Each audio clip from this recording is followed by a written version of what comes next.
Joining us now is Senator Chris Murphy of Connecticut. Senator Murphy, it's nice to have you here. Thanks for your time tonight. Yeah, thanks for having me. So you have said clearly that you want Congress to have a debate and hold a vote on military action against ISIS. Do you think that will happen now?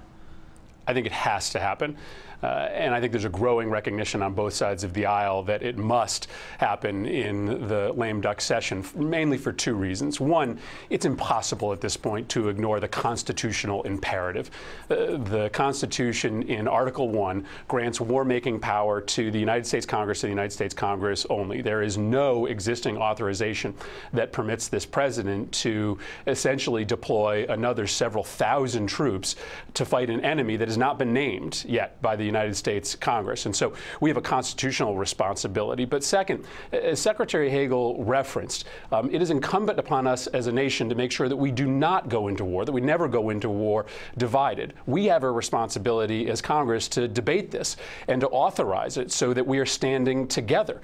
Now, I may not in the end vote for this authorization if it's open-ended, but if the executive has been holding off on bringing an authorization to Congress because it's hard, because it might not pass, then actually that's the reason why it must come before Congress, because the worst thing to have happen is for the president to authorize a major new deployment of troops without the support of the Congress, which is representing the American people. I think we're going to vote on this. I think we're going to start taking it up in the Foreign Relations Committee this week. And I agree with you that I think there's more that we could do, but this is pretty important. The point that you just raised there about how people might vote on it, indeed how you might vote on it, depending on how it's phrased and what specifically is being authorized or funded, I feel like that's this really important black hole in this argument, because the assumption is that Congress is unwilling, particularly before an election, to take any hard vote that might have partisan consequences, that might somehow divide people in a way that made one party look bad or one party uncomfortably look good, or that might split a party.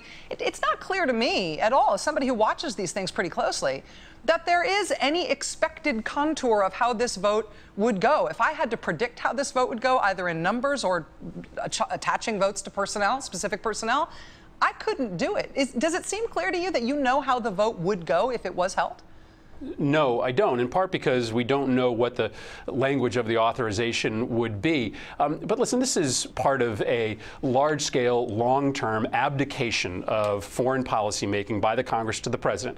Foreign policy is hard. Deciding when to go into war, especially in this new global order where there aren't well-defined enemies, is hard. And so it's easy for Congress just to punt and say, well, the president will take care of it, and if it goes wrong, we'll criticize. I think that's largely why Congress didn't weigh in on Libya, because it wasn't an easy call, and we wanted to have our hands clean if it didn't go well. But that's not actually how the Constitution says it's supposed to work. You know, what the president is likely going to ask for is an open-ended authorization. He's only the president for 2 more years. I largely trust President Obama when it comes to setting policy in confronting ISIS, but I'm not sure who the next president is going to be. That maybe more than anything is the reason why Democrats should step up and put some constraints on this authorization, because this is a war that is likely going to outlast this particular president, and we don't know who comes next. Senator Chris Murphy of Connecticut, your comments on this you are both newsmaking and also very clarifying in terms of what the stakes are. Thank you very much, sir. I appreciate it. Thanks, Rachel. Thanks. All right, we got a lot more.